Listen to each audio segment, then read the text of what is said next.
The Galactic Council chamber fell into an uncomfortable silence as Ambassador Vex Thalan of the Morduan Empire cleared his throat with a wet, rattling sound. His 7 eyes swept across the assembled delegates, lingering on the empty seat that had remained vacant for 3 decades. "Item 779 on today's agenda," he announced, his voice carrying the bureaucratic monotone that had characterized council meetings since the humans had left. "Final ratification of the Sol System mining concession. Councillor Kirvesti, her crystalline form refracting the chamber's artificial light into prismatic patterns, shifted with what might have been discomfort. The humans never formally ceded their claim to that system. A chorus of dismissive clicks and chirps erupted from the assembled delegates. The Velnari representative, a slug-like creature whose name was unpronounceable to most species, oozed forward on his speaking platform. "The humans abandoned their territory 37 standard cycles ago," he wheezed through his breathing apparatus. "They simply vanished. No communication, no explanation. Their colonies went dark. Their ships disappeared from hyperspace routes. They are gone, Counselor. Dead or fled. It matters not." Vex Thalan nodded sagely, though privately he remembered the last human ambassador. Kyle Varric had been his name, a thin, intense creature with those peculiar blue eyes that seemed to see through everything. The day before humanity's silence began, Varric had stood in this very chamber and delivered what many now called the last warning. "You've made your choice," Varric had said, his voice carrying a weight that had made even the most arrogant delegates pause. "Remember this moment when the consequences arrive." But that was ancient history now. The galaxy had moved on without humanity, and frankly, most species agreed it was better off. Humans had always been unsettling, too adaptable, too persistent, too willing to find solutions where others saw impossibilities. Their very existence had been a reminder that the established order could be challenged. The mining concession passed unanimously.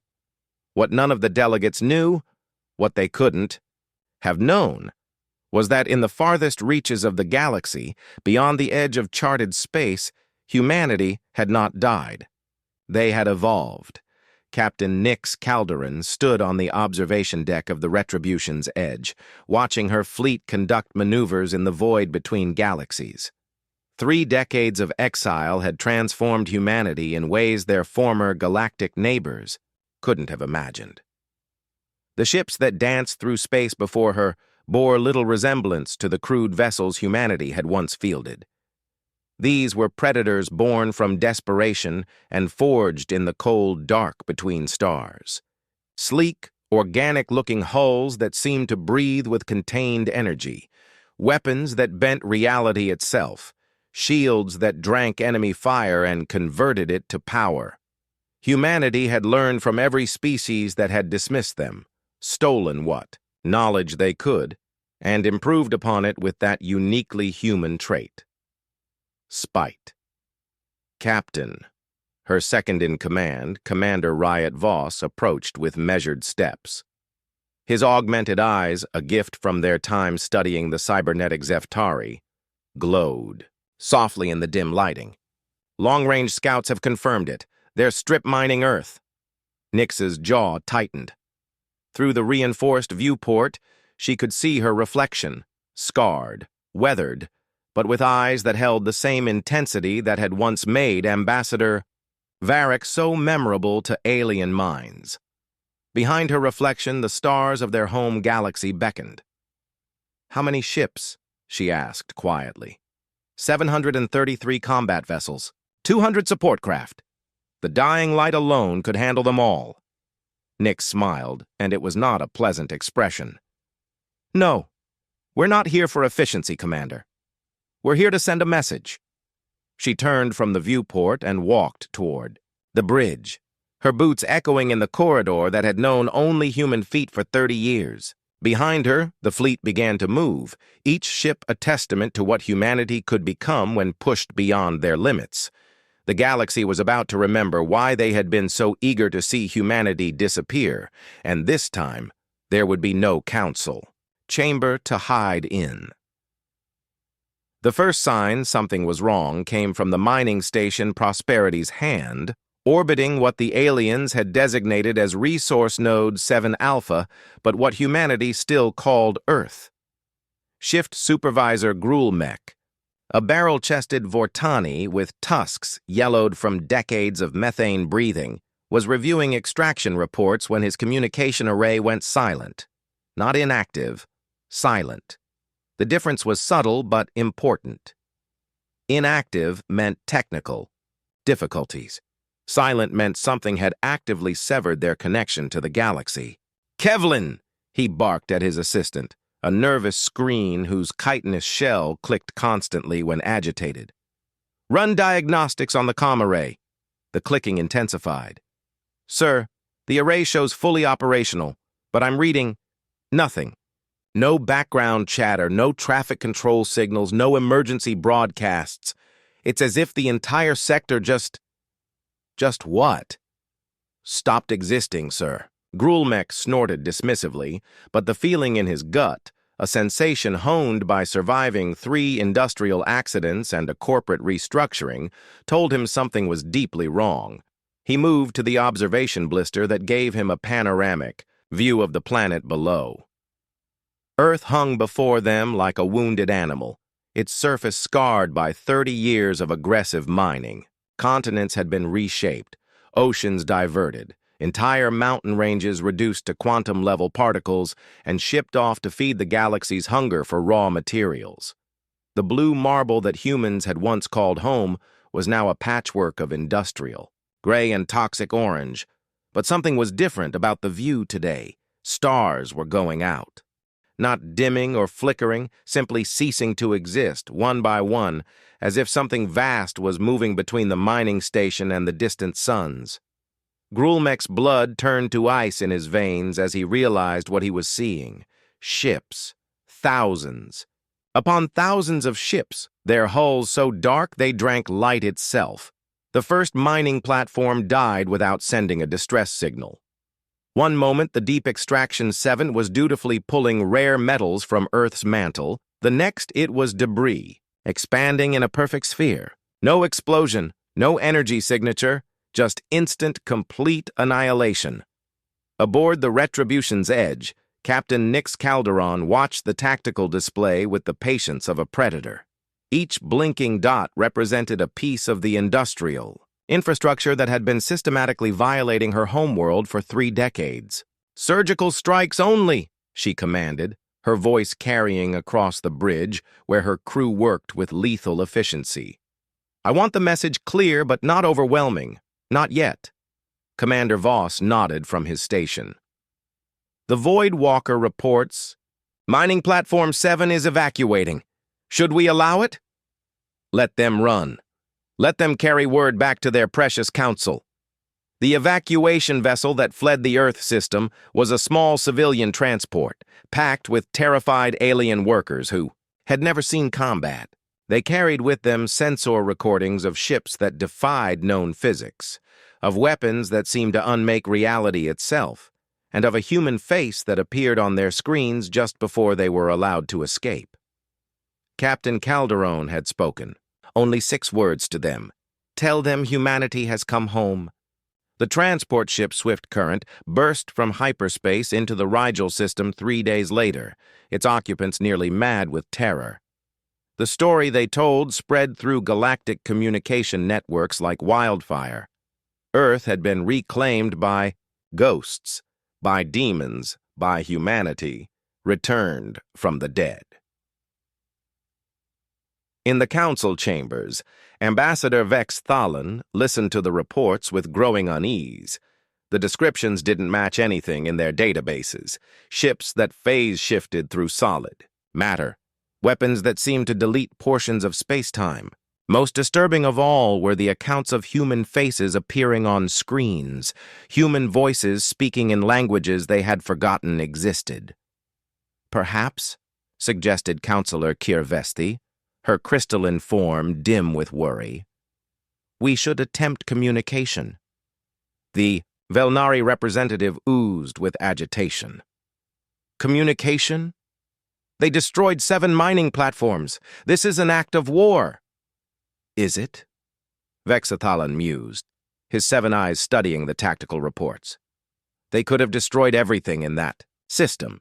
Instead, they made a statement. The question is, are we prepared to hear what they're really saying? Back in the Sol system, humanity's fleet had taken defensive positions around Earth. The damaged planet hung in space like a patient in an operating theater, surrounded by ships that pulsed with barely contained power. In the cargo holds of those vessels, something miraculous was taking place. Atmospheric processors hummed to life. Quantum seeders began the delicate work of rebuilding ecosystems from stored genetic templates. Terraforming engines that had been perfected in exile started the long process of healing 3 decades of industrial rape. But this was not just about reclamation. This was about sending a message that would echo through every council chamber, every corporate boardroom, every military planning session in the galaxy. Humanity was home, and they had learned things in the dark between stars that would reshape the very foundation of galactic civilization. The real war hadn't even begun yet. The emergency session of the Galactic Council convened in the deepest chamber of the orbital, station above Proxima Centauri, a location chosen for its symbolic distance from the Sol system's ghost fleet. Every major species had sent their most senior representatives, and the tension in the recycled air was thick enough to cut with a ceremonial blade. Fleet Admiral Kosthan of the Hegemony Navy, his reptilian hide scarred from a dozen campaigns, stood before the assembled delegates with a confidence he didn't feel. Honored counselors, I've reviewed every tactical report from the Sol incursion. What we're dealing with isn't a conventional military force. He activated the holographic display, showing ghostly ship silhouettes that seemed to flicker in and out of existence. These vessels demonstrate technologies we don't understand. They phase in and out of our reality, making them nearly impossible to target. Their weapons don't simply destroy, they edit matter out of existence at the quantum level. Counselor Yeath Mari, the insectoid delegate from the hive worlds, chittered anxiously. You're describing impossibilities, Admiral. No species has mastered dimensional warfare to that extent. That's what I thought, Kosathan replied grimly. Until this morning. The display shifted to show a recording from the border fortress at Kepler 442.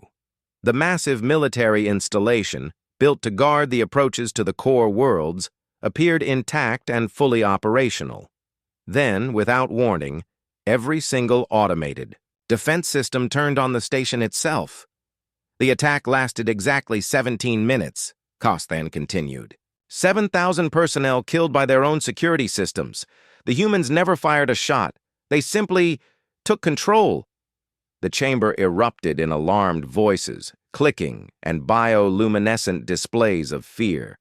Ambassador Vexthalan called for order, but even his 7 eyes couldn't hide his growing terror.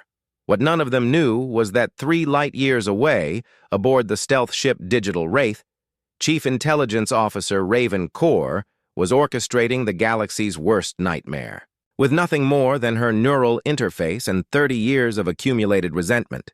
Their security protocols are laughable, she reported to Captain Calderon via quantum entanglement communicator. The Zeftari taught us well. Every networked system is just another door waiting to be opened. During humanity's exile, they had encountered the cybernetic Zeftari in the deep void, a species that had merged so completely with their technology that they existed as pure information. The Zeftari had been dying, their civilization crumbling, but they had taught humanity their final lesson. Consciousness was just another form of data, and data could be rewritten. Status on the infiltration network? Calderon asked. 73% of all galactic communication nodes are compromised. Every military database, every shipping manifest, every council session recording for the past 30 years, we have it all. Captain, we could crash their entire civilization with a thought. But Calderon wasn't interested in destruction for its own sake. She was interested in justice. Back in the council chamber, Admiral Kosathan was presenting his defense recommendations when every screen in the room flickered. For a moment, the delegates saw their own faces looking back at them, but the expressions were wrong. Their digital reflections were smiling with cruel amusement. Then the screens went black, and a voice spoke from the darkness, not transmitted through their communication systems, but somehow originating from the walls themselves, the air itself. 37 years ago, humanity asked for a seat at this table as equals. The voice was distinctly human, carrying an accent that some of the older delegates recognized as belonging to former Ambassador Varric. You denied us. You called us primitives, unsuited for civilized society.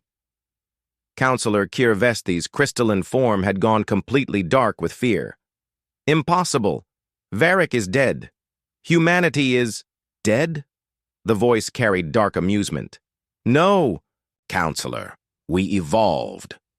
The lights in the chamber began to strobe in patterns that hurt to look at, and suddenly every delegate found themselves reliving their most shameful memories in perfect, excruciating detail. The Velnari representative experienced again the genocide his people had committed on the Gentle Ones. Admiral Kosthan felt once more the civilian transport he had accidentally destroyed during the border wars.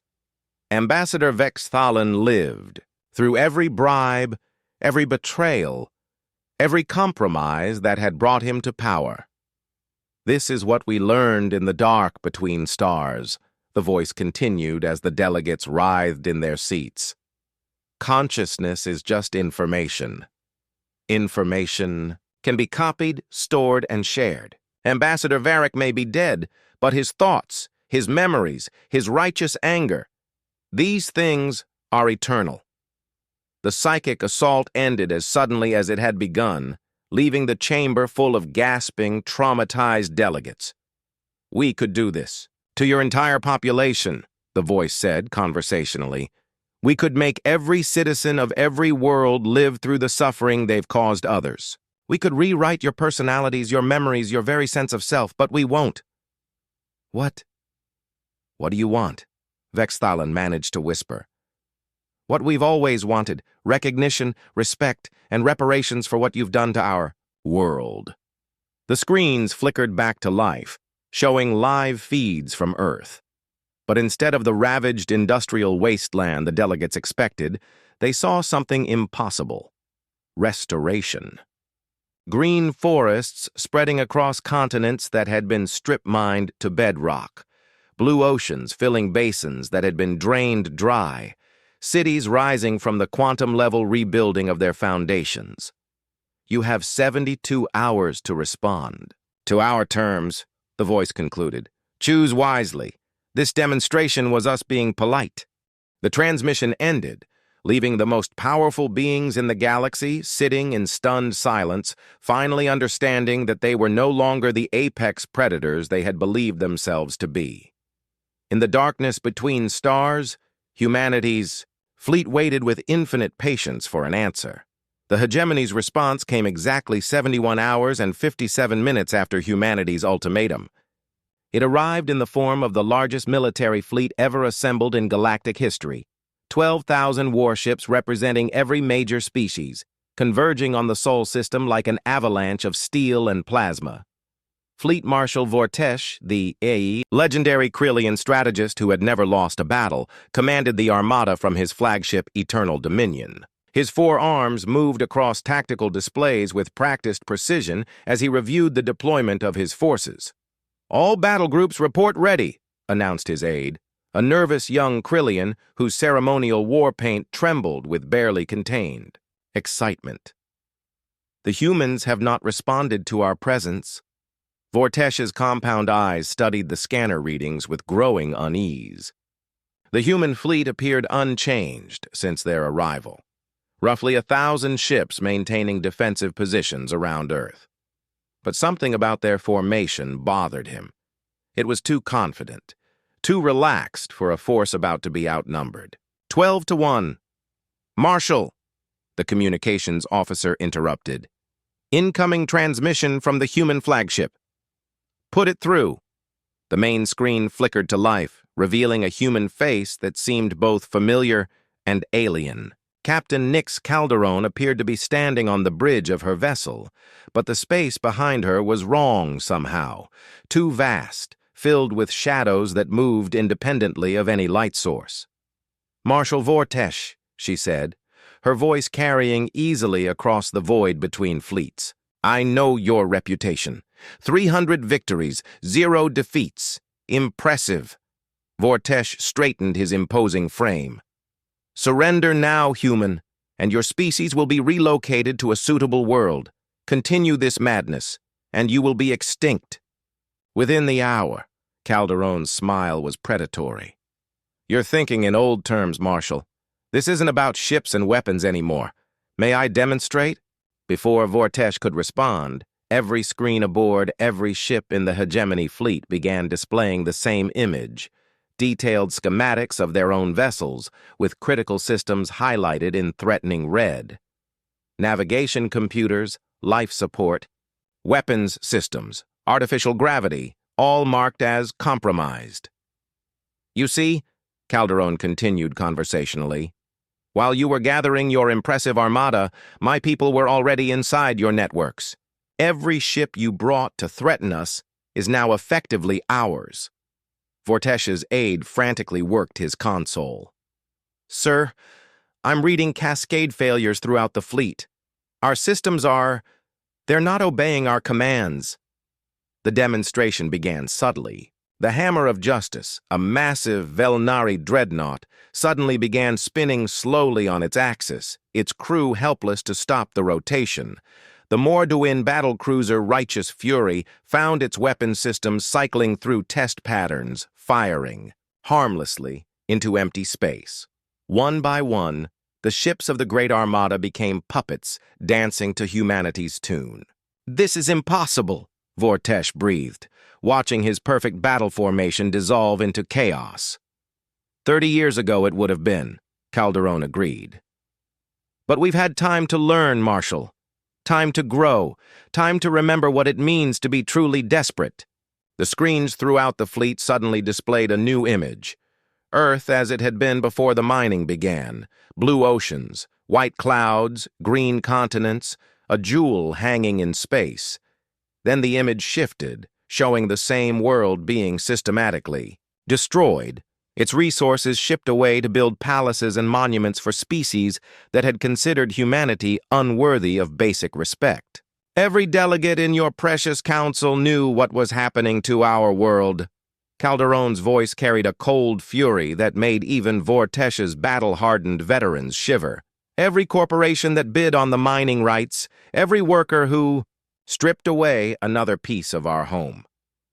You all knew, and you all chose profit over conscience." The chaos in the hegemony fleet was escalating. Ships were colliding with each other as their navigation systems went haywire. Life support systems were cycling through emergency protocols, filling corridors with alarm klaxons. But nobody was dying, yet. "Marshal Vortesh," Calderon said, her image now appearing on every personal communication device in the fleet, speaking directly to each of the million beings who had come to destroy humanity. "You have a choice to make. Order your fleet to withdraw and acknowledge humanity's sovereignty over our ancestral space. Or we demonstrate what happens when we stop being polite." Vortesh looked around his bridge, seeing the fear in his crew's eyes as their own technology betrayed them. In 3 centuries of warfare, he had never faced an enemy that could turn his strengths into weaknesses so effortlessly.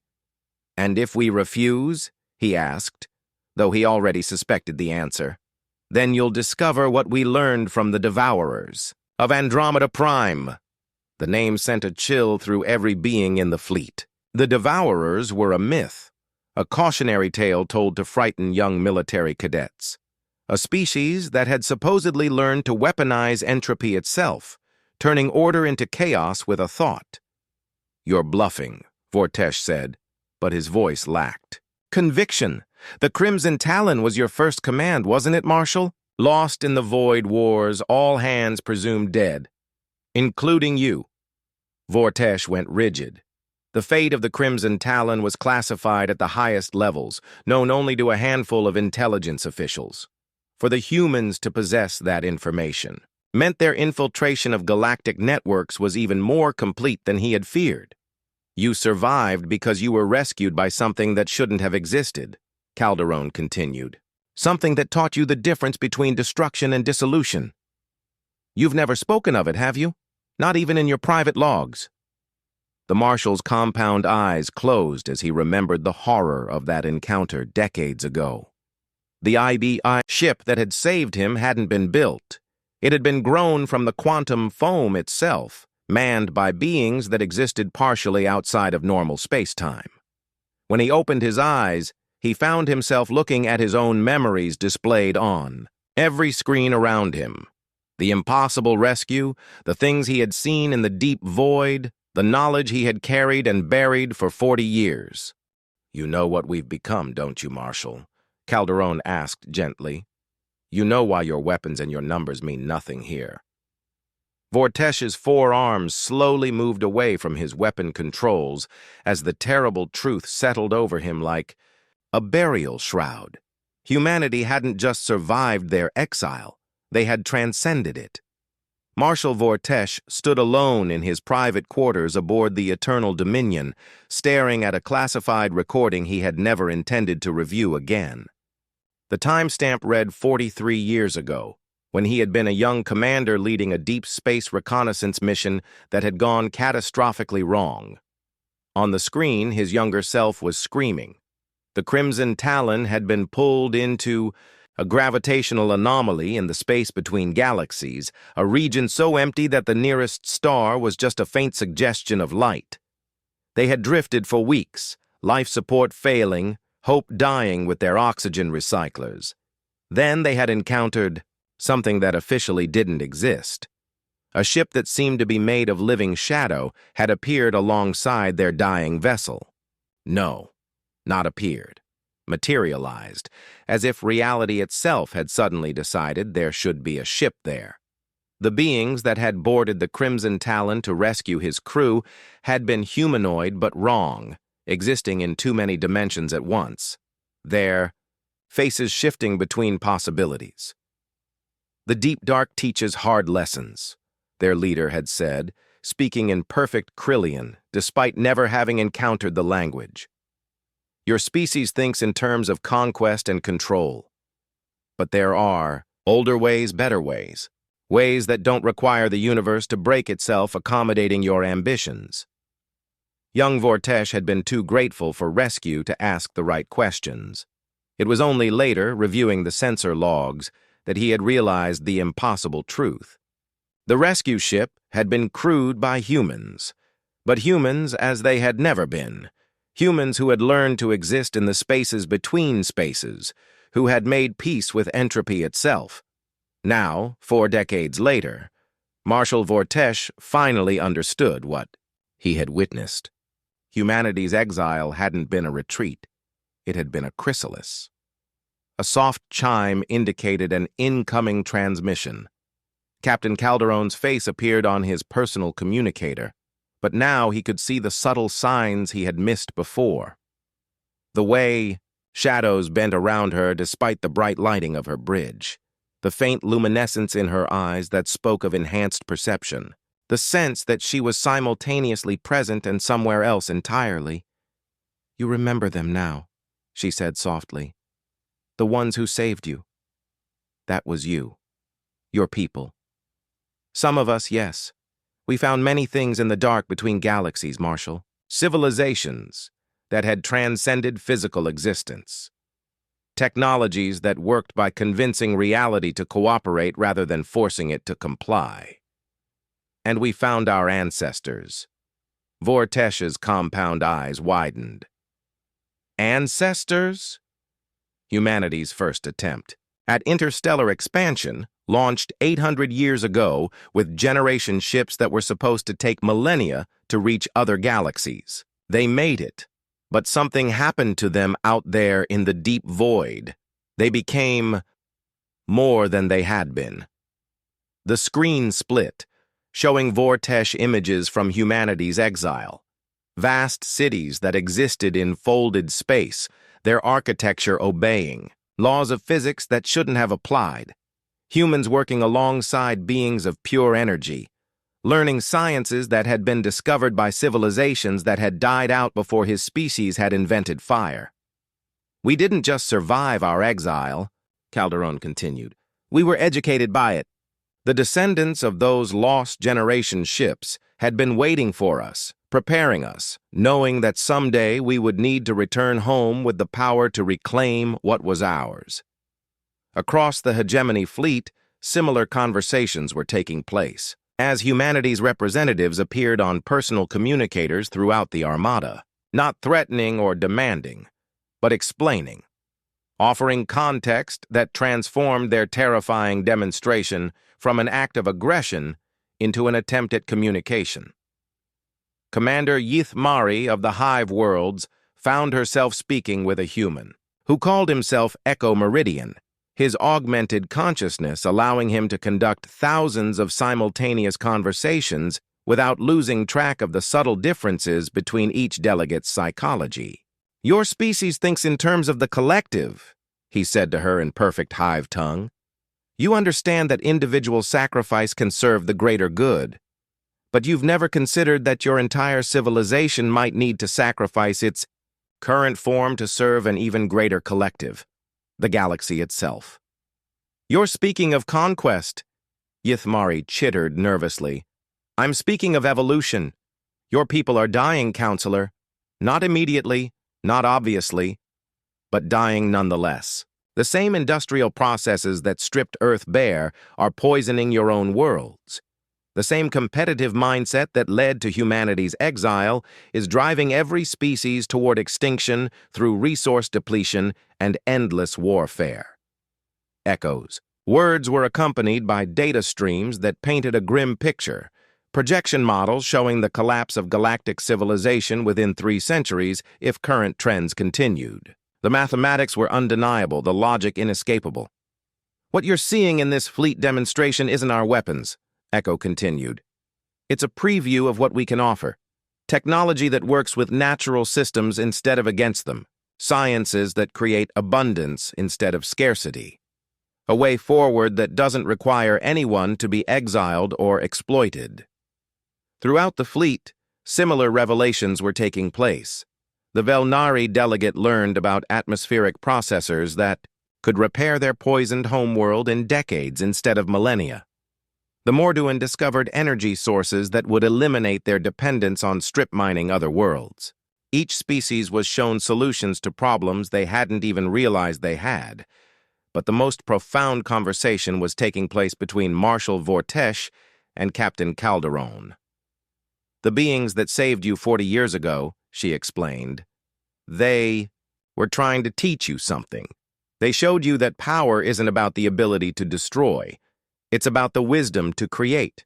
But your species wasn't ready to learn that lesson then. And now? Now you have a choice. You can continue down the path that led to this moment. The path of conquest and exploitation that will eventually destroy everything you're trying to protect. Or you can accept our help in finding a better way." Vortesh looked around his bridge, seeing his crew watching their instruments with growing wonder as humanity's technology demonstrated possibilities they had never imagined. Ships that could repair themselves using ambient quantum energy, weapons that could disable without destroying, communication systems that allowed true empathy across species barriers. "This isn't conquest," he said quietly, finally understanding. "No," Calderon agreed. "This is an invitation to grow up."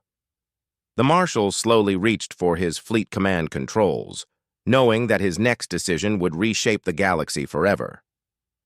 Admiral Kossathan sat in the war room of the Draconian's Fury, surrounded by holographic displays showing the disposition of the hegemony fleet. Every screen told the same story, complete technological superiority by an enemy that numbered barely a tenth of their forces.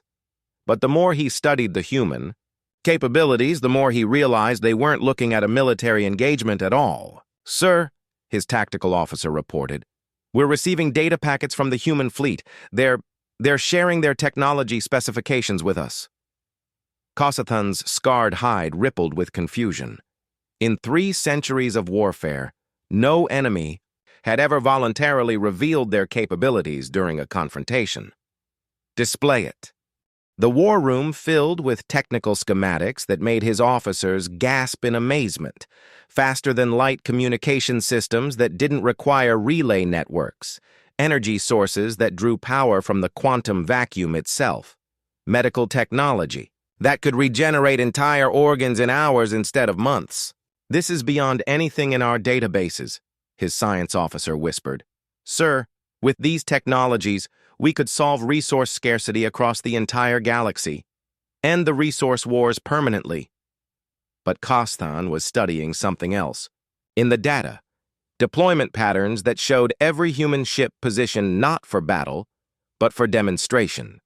Their weapons were powered down, their shields configured for visibility rather than protection. They were deliberately making themselves vulnerable. They're not here to fight us, he realized aloud. They're here to teach us.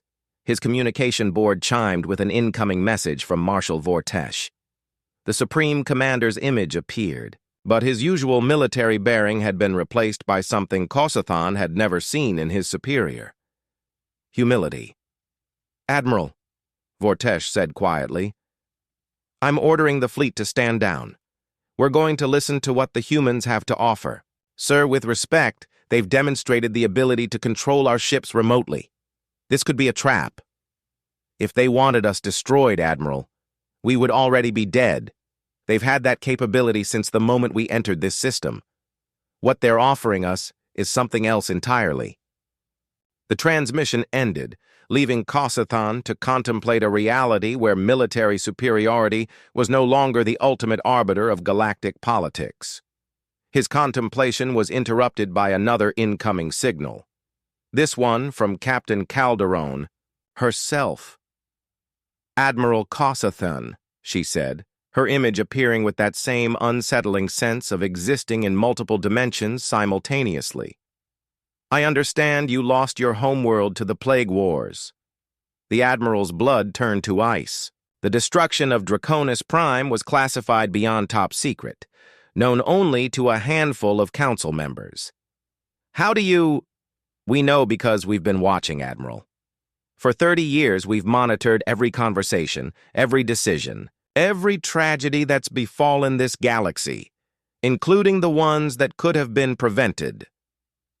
The display around Kostan shifted, showing him archived footage from the Plague Wars, his homeworld as it had been, a garden paradise orbiting a binary star system, home to 8 billion of his people. Then the plague ships had arrived, bioweapons deployed by the consortium during their expansion phase, turning the planet's atmosphere into a toxic soup that had killed everything that breathed.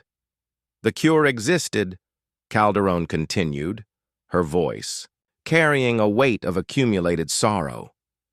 Had existed for decades before your world was attacked, but it was held as proprietary technology by the MedCorps, deemed too expensive to share with minor worlds. Kostan watched in horror as the display showed him classified MedCorps files proving humanity's claim. The cure for the plague that had destroyed his world had been locked away in corporate databases, denied to entire populations because treating the illness was more profitable than curing it. 57 worlds died in the Plague Wars, Calderon said. 400 billion beings, all because the galactic economy is structured to profit from suffering rather than prevent it. The Admiral slumped in his command chair, feeling the weight of decades of purposeful ignorance. Why are you showing me this? Because you need to understand what we're fighting against.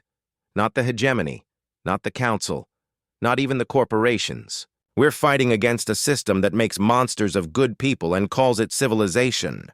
New data began flowing through the Draconian's Fury's computers. Medical technologies that could have saved Draconis Prime, atmospheric processors that could restore poisoned worlds, agricultural systems that could feed entire star systems without depleting their resources. All of it freely shared, with no patents or proprietary restrictions. This is what we learned in the deep dark, Calderon explained. Scarcity is a choice. Suffering is a policy decision. The galaxy has the resources and knowledge to eliminate poverty, disease, and environmental collapse. The only thing preventing it is a power structure that benefits from keeping these solutions locked away. Costhin studied the technical specifications, his trained military mind quickly grasping the implications. With these technologies, there would be no need for resource wars, no reason for expansion conflicts, no reason for most of the military campaigns you've spent your life fighting, Calderon agreed. The question is, are you prepared to help us build a galaxy where admirals like you work to protect life instead of ending it? Around the bridge of the Draconian's fury, Cossathan's officers were studying the human proposals with growing excitement. His communications officer was already calculating how faster-than-light communication networks could prevent the kinds of misunderstandings that had led to 3 different wars in the past decade. His medical officer was reviewing regenerative techniques that could reverse the genetic damage his people had suffered from the plague. "What do you want from us?" Costhan asked finally. "Partnership. The Council has spent 3 decades treating Earth as a resource to be exploited. We want them to start treating the galaxy as a community to be nurtured. The choice is theirs. And yours." The Admiral looked around his bridge, seeing hope in the faces of beings who had spent their careers preparing for a future of endless warfare. For the first time since the destruction of his homeworld, Cossathan allowed himself to imagine a galaxy where his children might live in peace. "Captain Calderon," he said formally, "the Hegemony Navy stands ready to discuss terms." But even as the words left his mouth, Costhan wondered if the galaxy's power brokers would be willing to surrender the system that had made them wealthy beyond measure.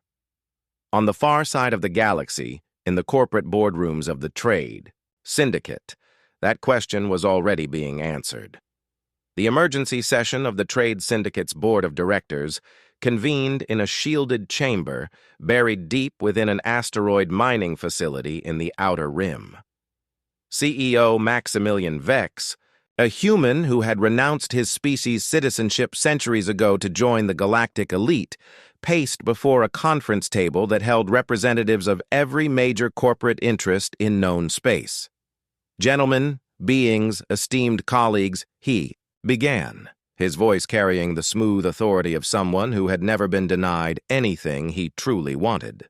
"We have a problem." The holographic displays around the chamber showed real-time feeds from the Sol system, where humanity's fleet maintained its defensive positions around Earth.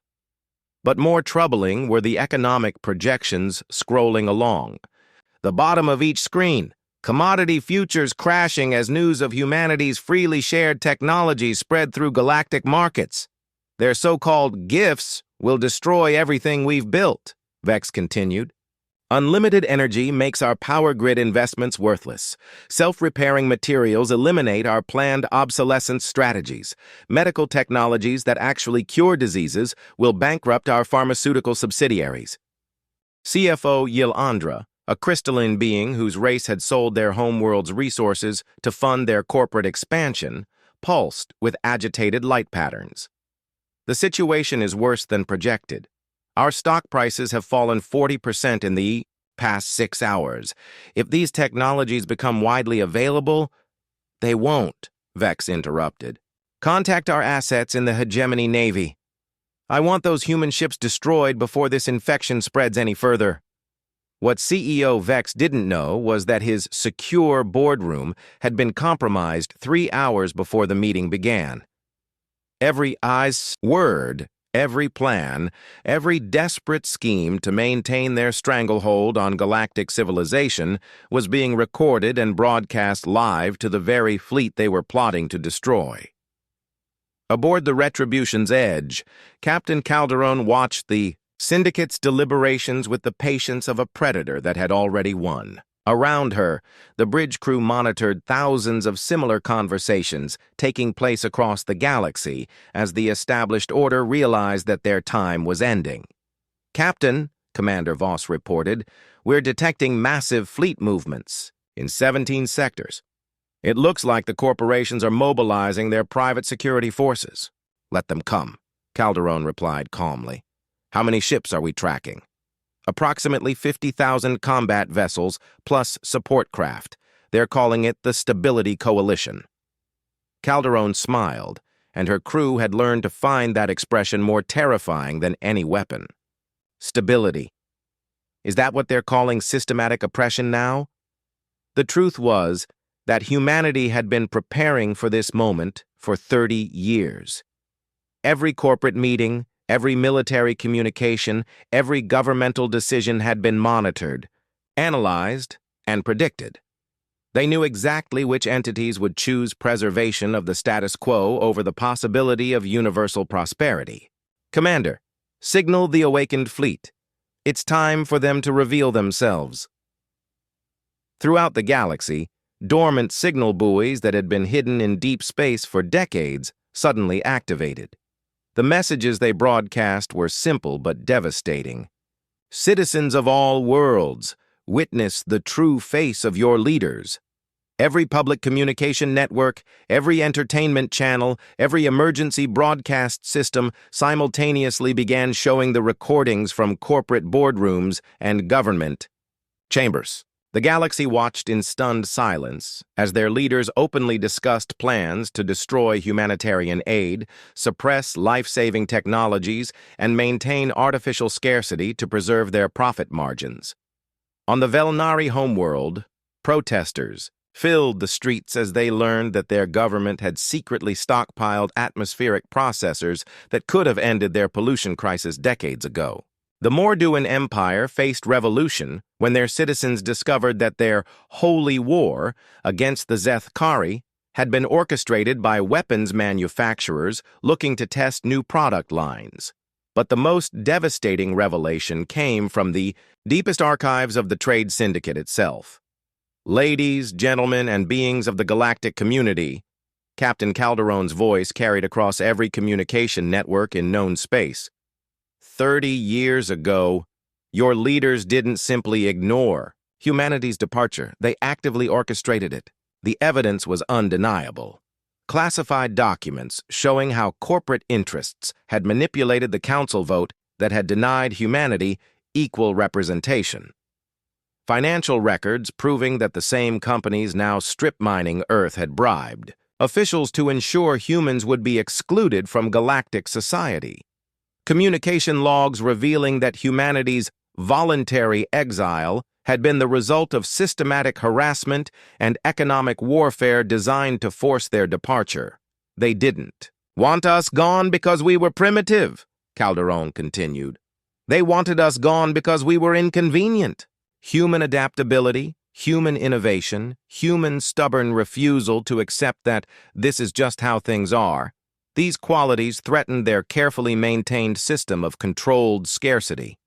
CEO Vex watched his corporate empire crumble in real time as the evidence of his crimes spread across the galaxy.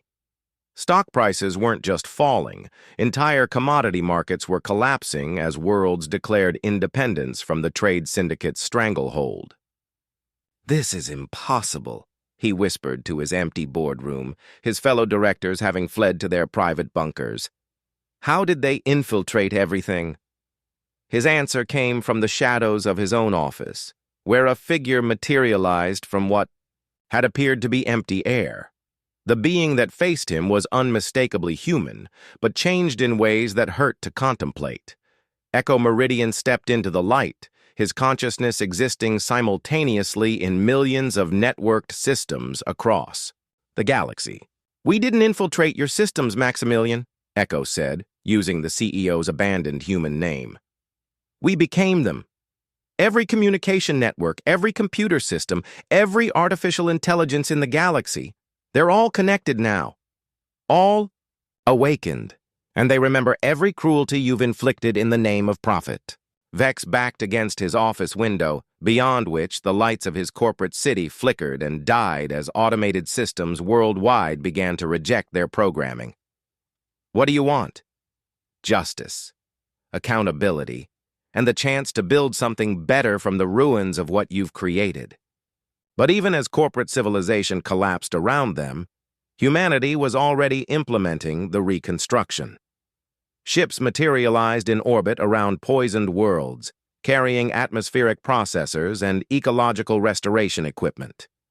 Medical facilities appeared on plague-ridden planets, staffed by beings who had learned to heal rather than exploit. Food distribution networks activated on worlds that had known famine for generations, supplied by agricultural systems that worked with natural ecosystems instead of destroying them. The corporate armies that had been marshaled to destroy humanity's fleet found themselves unable to function as their own equipment turned against them. Weapons that refused to fire. Ships that wouldn't respond to hostile commands. Communication systems that broadcast messages of peace instead of orders for war. In the Sol system, the original hegemony fleet that had come to destroy Earth was now working alongside humanity's vessels to coordinate the greatest humanitarian effort in galactic history. Marshal Vortesh stood on the observation deck of his flagship, watching as automated systems began the final phase of Earth's restoration. The blue marble that had been humanity's home was healing before their eyes. Oceans filled with life that had been thought extinct. Forests spread across continents that had been reduced to bedrock. Cities rose that existed in harmony with their environments rather than in opposition to them. Captain Calderon, he spoke into his communicator, how do we know this won't just create new problems, new forms of oppression?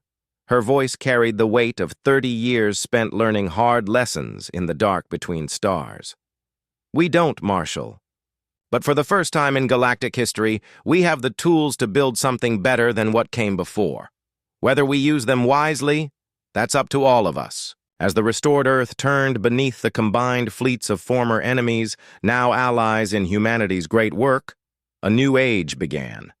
Not the age of human dominance, but the age of universal cooperation, where the galaxy's greatest resource wasn't rare minerals or energy sources, but the combined wisdom of all its children working together toward a future none of them could have imagined alone. Humanity had returned from exile not as conquerors, but as teachers. And the lesson they brought was simple. In a universe of infinite possibilities, scarcity was always a choice. The galaxy was about to learn what abundance really meant.